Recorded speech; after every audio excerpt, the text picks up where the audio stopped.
স্বভাব আর বদলালো না মহারাজ। এই বছর শেষ হতে চললো, তবু ঠিকঠাক সময়ে গোপাল রাজসভায় এলো না। এই নিয়ে তো কিছুই বলেন না। ভালো মনে করিয়েছো। আজ গোপালকে আচ্ছা করে কথা শোনাবো, তুমি দেখে নিও। খুব খুব দেরি হয়ে গেল মহারাজ। আমি আমি কথা দিয়েছিলাম যে আর দেরি হবে না। আমি আমার কথা রাখতে পারিনি, তাই আমাকে যা সাজা দেবেন আমি মাথা পেতে নেব মহারাজ। তোমাকে কি সাজা দেবো বলো তো? যে নিজে এসে যেচে সাজা চায় তাকে কি সাজা দেওয়া যায়? কি বিজ্ঞানী! এটাই তো গোপালের গুণ মহারাজ। গোপাল জানে যে সে দেরি করে এসে অন্যায় করেছে, তাই শাস্তি আগে ভাগে চেয়ে নিয়েছে। ব্যাস, সাক্ষুন মাফ হয়ে গেছে। মহারাজের রাগ আর বিড়ালের আড়াই পা দুটোই সমান। বুঝলে মন্ত্রী, নিজে থেকে যে বিচার চায় তাকে ক্ষমা করে দেওয়াই উচিত। কি বলো? ঠিক আছে মহারাজ, কাল আমিও দেরি করে সভায় এসে ক্ষমা চেয়ে নেব। না না মহারাজ, একদম আমাকে ক্ষমা নয়, আমাকে শাস্তি দিন। আমি শাস্তি চাই। আমাকে শাস্তি না দিলে সবাই ভাববে আপনি আমার প্রতি পক্ষপাতিত্ব করছেন। না না, সে হবে না মহারাজ। আমাকে শাস্তি পেতেই হবে, তবে শাস্তিটা আপনি দেবেন মহারাজ, এই মন্ত্রী মশাই নয়। তুমি তো আমার ধর্ম সংকটে ফেললে গোপাল। আমি তো তোমাকে শাস্তি দিতে চাইছি না। অথচ আমি শাস্তি নিতে চাইছি। করেছি দোষ, দেব খোরপোশ। মহারাজ, বাইরে কুটি, ন্যাপলা, গুলটে ওরা সব দাঁড়িয়ে আছে। ওরা ভিতরে আসতে চায়। নিশ্চয়ই কিছু বলতে এসেছে। ওদের পাঠিয়ে দাও, শুনি ওরা কি বলে। যথা আজ্ঞা মহারাজ।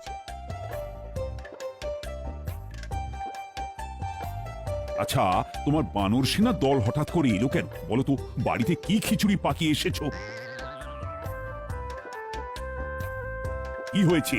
তোরা এখন রাজসভায়, হাতে ওটা কি? গোপাল দাদু দিদার সঙ্গে ঝগড়া করে কিছু না খেয়ে চলে এসেছে। তাই দিদিমা গোপাল দাদুর জন্য কিছু শুকনো খাবার পাঠিয়ে দিল। আহা, এরই নাম ভালোবাসা। কি গোপাল, দেখো তো তোমার কেমন চওড়া কপাল। না না গোপাল, এটা ঠিক কথা নয়। রাগ প্রশমিত করো। নতুন বছরে সবাই মনে মনে ভেবে নাও, অকারণ রাগ করব না। রাগ করলেই কিন্তু দণ্ড পাই। খুব ভালো প্রস্তাব মহারাজ। আমি আর একটু যোগ করতে পারি? করতে পারো? বলো বলো, কি যোগ করতে চাও? হ্যাঁ, বছরের শেষ দিনে একটা প্রতিযোগিতা করি। আমরা প্রত্যেককে রাগাবো। যে রাগবে তাকে খাওয়াতে হবে নববর্ষের খাবার, মানে বুঝতেই পারছেন, রাজসিক খাবার, এবং নিজের হাতে রান্না করে খাওয়াতে হবে মহারাজ। রান্না করে কে খাওয়াবে? যে রেগে যাবে গোপালের ভাগ্যেই পড়তে পারে, কারণ গোপাল কথায় কথায় যেরকম রেগে যায় তাতে ও রাগ সামলাতে পারবে কিনা সেটাই দেখার। মন্ত্রী মশাই, দেখা যাক। এই বাজে কথা রেখে যাও, খাবারটা খেয়ে নাও তো। যথা আজ্ঞা মহারাজ।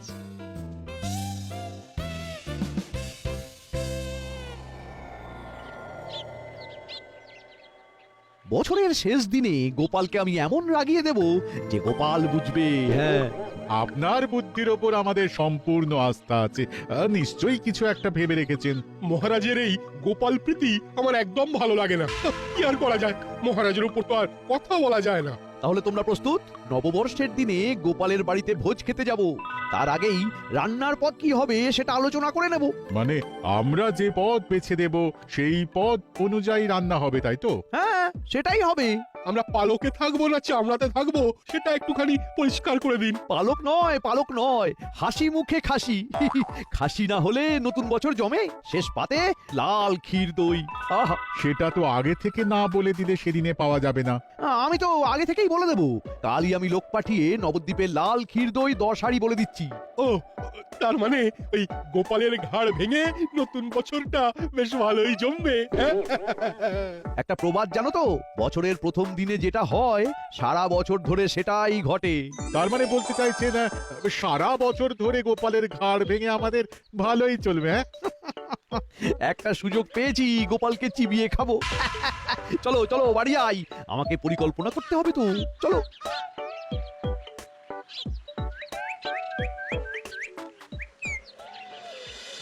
কি গোপাল, কি ভাবছো?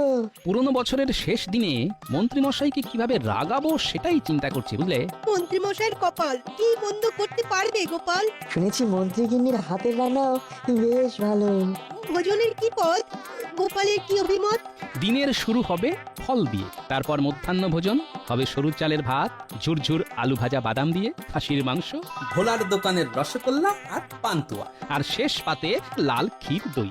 আহা, আহা খাবারের কি পাহাড় জমে যাবে আহার। তুমি নিশ্চিত যে এই মন্ত্রীমশাই রেগে যাবেন? রাখবেন মানে রেগে আগুন আর তেলে বেগুন হয়ে একেবারে পুড়ে যাবেন। তোমরা শুধু দেখে যাও। না হে গোপাল, সন্ধে হয়ে যাবে, আমার আবার অনেক কাজ আছে। তোমরা এগো, আমি একটু ভোলার দোকান থেকে ঘুরে বাড়ি যাব। কেন ভোলার দোকানে এখন? নববর্ষ বলে কথা, মিষ্টির কথাগুলো আগে থেকে না বলে দিলে তখন যদি না পাওয়া যায়। ঠিক কথা। আসছি গো।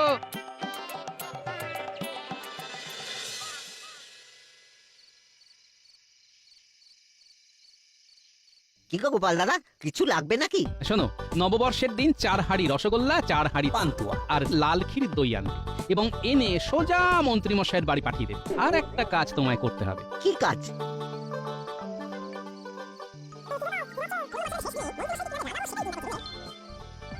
বুঝতে পারলে তো ভোলা? বিলক্ষণ। তাহলে তোমার কাছে সব পরিষ্কার হয়ে গেল। একদম তুমি জলের মতো পরিষ্কার করে আমাকে বুঝিয়ে দিয়েছো। এবার আমি জলের মতো পরিষ্কারভাবে কাজটাও ঠিক করব। ব্যাস, আর কি? নববর্ষ জমে দই না, একেবারে ক্ষীর।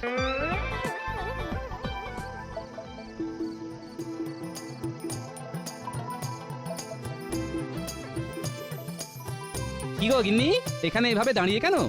আর বলো না, সকাল থেকে মনটা কেমন খচখচ খচখচ করছে। না খেয়ে চলে গেছো, আমার তো গলা দিয়ে খাবারই নামলো না গো। আচ্ছা, সকালবেলা আমাকে এইরকম ভাবে কষ্ট দেওয়ার কোনো মানে আছে? হ্যাঁ, আর হবে না গো, এই বছরে এই শেষ রাগ। আমি প্রতিজ্ঞা করছি, আর আমি কোনো দিন রাখবো না। এই দেখো, তোমার আমার কেমন মিল। আমিও প্রতিজ্ঞা করেছি যে হট করে রেগে আর আমি যাব না। যে যতই রাগাক না কেন, আমি মাথায় বরফ চাপিয়ে রাখবো। এটাই আমার নতুন বছরের অঙ্গীকার। না, আমি খাবার বানিয়েছি, এই তুমি আমি দুজনে বসে খেয়ে নি। আহ, কি সুখ যে পেলাম আজ, আমি জন্ম জন্মান্তরে ভুলবো না। চলো গিন্নি, ঘরে চলো, হাত মুখ ধুয়ে দুজনেই খেতে বসি।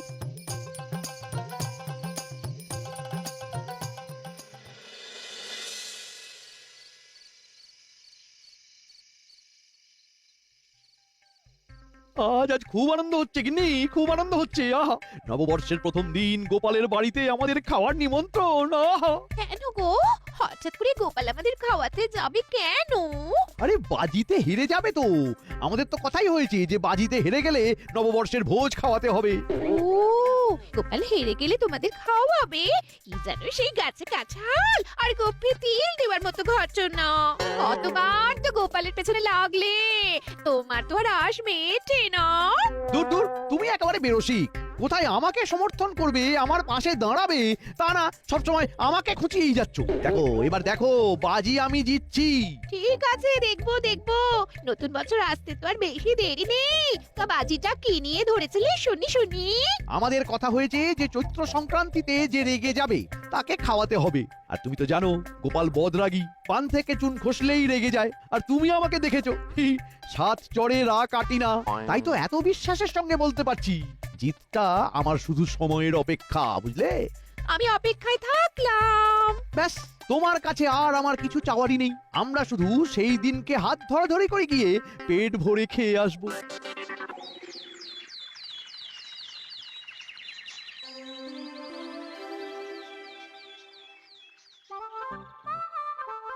কাল কিন্তু চৈত্র সংক্রান্তি, কালকেই তোমাদের পরীক্ষা। কি মনে আছে তো? আমরা সবাই গোপালের বাড়িতে খেতে যাচ্ছি, এটাই মনে আছে আপাতত। আপাতত নতুন বছরে খাবার খেতে যাচ্ছি। সেটা কার বাড়িতে কাল ঠিক হয়ে যাবে। আমার বাড়িতেও হতে পারে, আপনার বাড়িতেও হতে পারে। আমার ঘরে হবার কোনো সম্ভাবনাই নেই, কারণ আমি রাগী না। আমার মাথা বরফের মতো ঠান্ডা, আর ঠান্ডা মাথায় থাকি বলেই না মহারাজের মন্ত্রী হতে পেরেছি। হ্যাঁ, একদম ঠিক বলেছেন।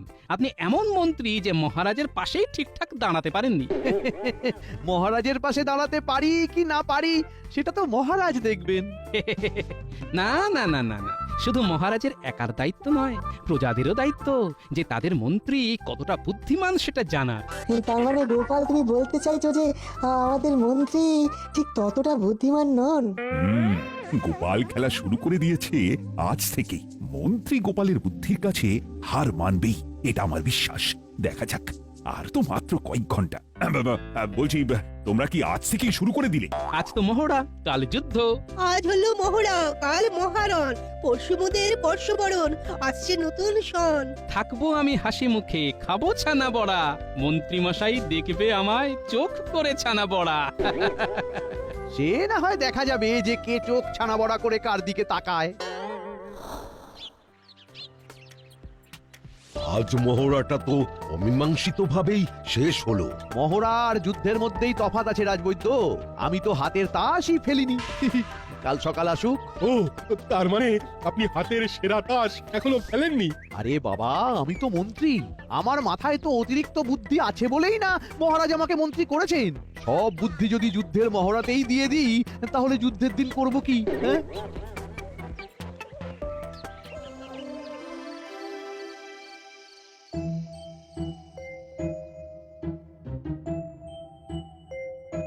বুঝলে গিন্নি, হ্যাঁ, গোপালের হার শুধু সময়ের অপেক্ষা।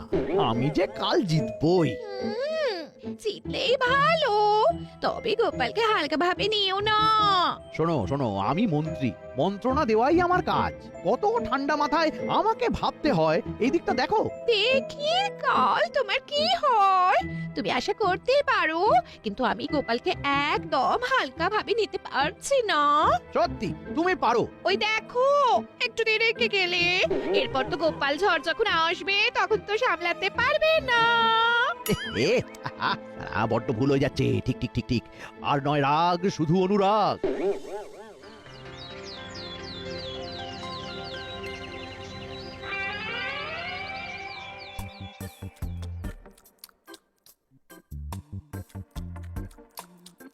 বাবা, আমি চলে এলাম আপনাদের প্রণাম করতে আর আশীর্বাদ নিতে।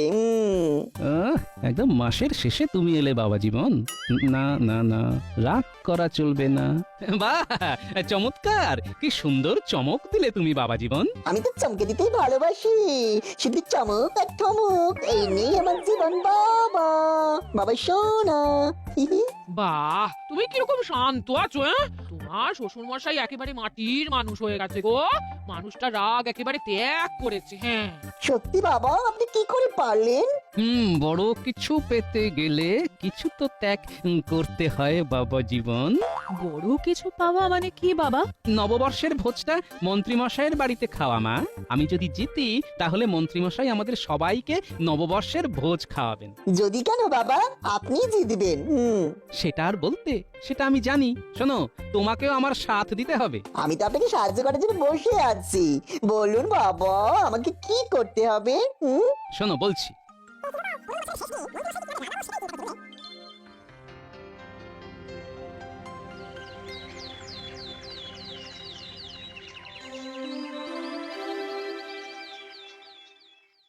কি মন্ত্রীমশাই, বাংলা বছরের শেষ দিন কেমন লাগছে? আর কেমন লাগছে গোপাল? মাথা ঠান্ডা রাখবো, কথা দিয়েছি। আগামী বছরের শেষ দিন পর্যন্ত কথা রাখবো, এই আমার নববর্ষের অঙ্গীকার। মন্ত্রীমশাই পারবেন না। তুমি কি আজকাল জ্যোতিষ চর্চা করছো নাকি? হিমা, এইটুকু কথাতেই আপনি রেগে যাচ্ছেন? কোথায় রাখলাম? আমার শরীরে রাগ নেই, আমার রক্ত ঠান্ডা হয়ে গেছে গোপাল। ওহ, গোপালের পর পর ঝড় আসছে, মন্ত্রী কিন্তু এখনো টিকে আছে। গোপাল দাদা, আমরা ঝাঁকা নিয়ে এসে গেছি গো। ঝাঁকাগুলো কোথায় নামাবো? এইখানে না, এইখানে না, এইখানে না, সবকিছু মন্ত্রীমশাইয়ের বাড়িতে নামাতে হবে। সে কি, মন্ত্রী মশাই যে বললেন সব জিনিস গোপাল দাদার বাড়িতে নামবে? সে তো আগের দিন কথা হয়েছিল। যা বাবা, তার জায়গা যে বদলে গেছে, মন্ত্রী মশাই তো জানাবে নাকি? মন্ত্রীমশাই হয়তো ভুলে গেছেন। যাকে যাক, কাল মন্ত্রীমশাইয়ের বাড়িতে ভোজ, তোমরা সবাই এসো। মন্ত্রীমশাই আমাকে বলে দিয়েছেন তোমাকে বলে দেওয়ার জন্য। বেশ বেশ বেশ, এই চলো চলো, সবাই চলো।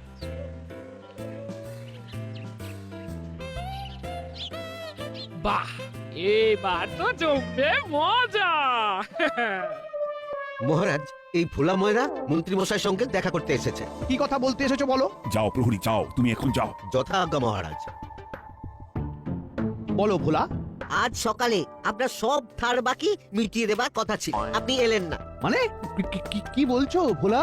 এই রে, আপনি বললেন যে ওই 5 হাঁড়ি রসগোল্লা আর 5 হাঁড়ি পান্তুয়া গোপাল দাদার বাড়ি পাঠিয়ে দিতে। আমি তো পাঠিয়ে দিলাম, এবার আমার পাওনাটা দিন, হাত উপর করুন। কি সব বলছো ভোলা? ওই রকম করে তাকালে কি হবে মন্ত্রী মশাই? পাওনাটা তো দিতে হবে। সে কি আপনি এই রকম ভাবে আমাকে রাগাতে চাইছেন? আমি তো কথা দিয়েছি আপনি যাই করুন আমি রাখবো না। এ একটা প্রকাণ্ড ষড়যন্ত্র মহারাজ। ঠিক আছে, আমি তাহলে ওই গিন্নিমার কাছে যাচ্ছি। আমি ওনার কাছেই পাওনা গন্ডা বুঝে নেব। মহারাজ মন্ত্রীমশাই স্ত্রী এসে দাঁড়িয়ে আছেন, তিনি আপনার সাথে দেখা করতে চাইছেন, আর সাথে 3-4 জন ছাকা মুটে। পাঠিয়ে দাও। যথাজ্ঞা মহারাজ। নিন মন্ত্রী মশাই, এবার ঝড়টা সামলান। এই ঝড়েই আপনার অঙ্গীকারের খুঁটি উড়ে যাবে। কি মন্ত্রী, তোমার গিন্নি এখানে কেন? আবার কি ঝামেলা পাকিয়েছো? ঠিক বুঝতে পারছি না। লড়াইটা শুরু হতে হতেই শেষ। কি হয়েছে মন্ত্রী বউ? এই যে মহারাজ, দেখুন দেখুন এই ঝাঁকা মুচ্ছে না আমার বাড়িতে বাজার নামিয়ে বলছে পাওনা দিতে। আপনারা যে ভোজের স্থান পাল্টাবেন আমাদের তো জানা ছিল না। ওই তো গোপাল দাদা জামাই তো পরিষ্কার করে বলে দিল মন্ত্রী মশাইয়ের বাড়িতে ভোজ হবে, আমরা গরিব মানুষ, আমাদের এরকম হ্যাটা করা উচিত। না না না, একদম নয়। দিন মন্ত্রী মশাই, ওদের পাওনা গন্ডা মিটিয়ে দিন। এই সব ইচ্ছে করে করা ষড়যন্ত্র। ব্যাস, যুদ্ধে হেরে গেলেন, সেই তো রেগে গেলেন। রাগ সামলানো কি চারটিখানি কথা? আমি জানতাম মন্ত্রী তুমি হারবে।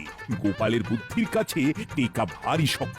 সুতরাং কাল তোমার বাড়িতেই ভোজ। তুমি থাকো তোমার ভোজ নিয়ে, আমি চললাম। ও গিন্নি, আরে তুমি যেও না লক্ষ্মীটি। মারুন দশা। আমার পাওনাটা, আমাদের পাওনাটা। আমি পাগল হয়ে যাব।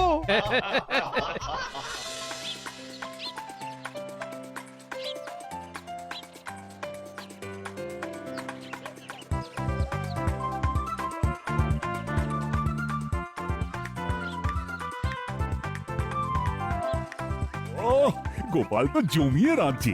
যাও যাও, একটু সাহায্য করো, অন্তত জোগাড়িটা হও।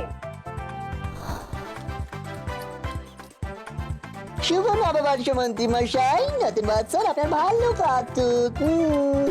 মন্ত্রী মশাই খুব ভালো খাচ্ছি। বাবা রান্নাটা যে কি ভালো করেছে। নতুন বছরের প্রথম দিন, তার মানে সারা বছরে মন্ত্রী মশাইয়ের বাড়িতে ভোজ খাবো। আজ খুব আনন্দ হচ্ছে। মন্ত্রী, এই নতুন বছরে একটা শপথ নাও, গোপালের সাথে আর বুদ্ধির খেলায় যেও না, কেমন?